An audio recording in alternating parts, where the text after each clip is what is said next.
Hello भैया थोड़ा आवाज फिर सब जन ठंडा पड़ के काजी डाल लगा का। चलो एक बार माता रानी जयकार लगा था सब जन हाथ उठाओ पूरा। चला पीछे वाले खाना जी मतलब तन यारों नहीं दिखते। बोलो माता रानी की। मैं भैरी है घाव। बोलो मैं भवानी की। गुड गुड देव साहू जी हमारे परम मित्र भाई भली साउंड सर्विस के छोटे भाई देव साहू स्वागत है भाई हमारे ये मंच के माध्यम से। हे मोर जगदम्बा भवानी वो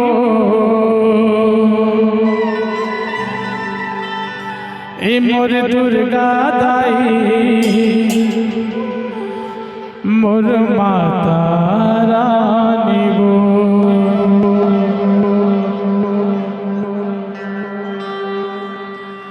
हे दुर्गा दाई वो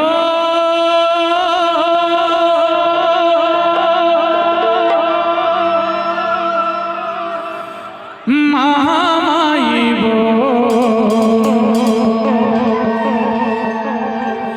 आबे मोरे अंगना दुलौरी दाई वो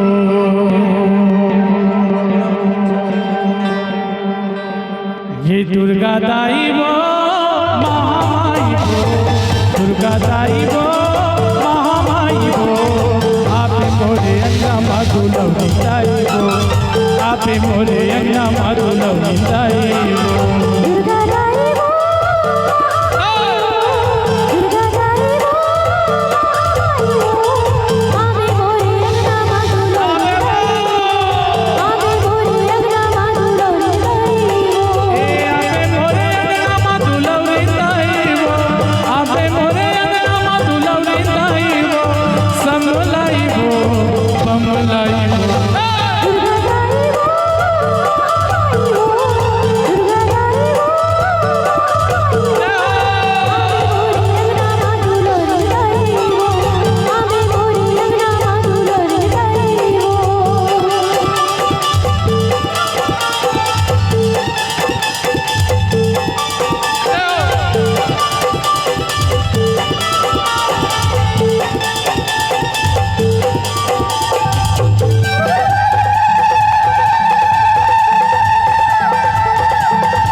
दुर्गा दाई वो चंडी माई वो दुर्गा दाई वो चंडी माई वो आप मोरे अंगना माधुलम दाई वो आप मोरे अंगना माधुलम दाई वो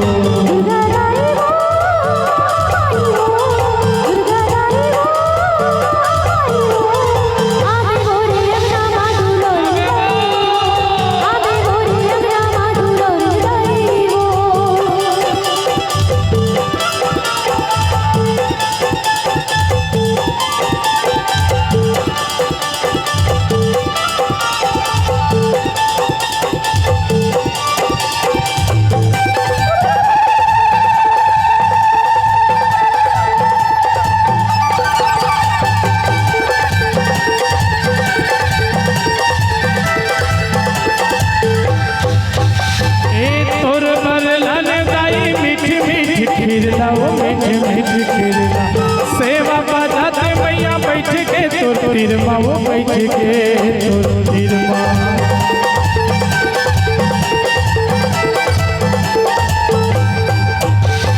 तोर बरलाने गाई मीठ मीठ के मीठे खिलना सेवा बजाते मैया बैठ के तो तिरमा वो बैठ के तो तिरमा दुर्गा दाई वो महामाई वो चंडी दाई वो काली माई वो आपे मोरे अंगा माधुलो दाई वो आपे मोरे अंगा माधुलो दाई वो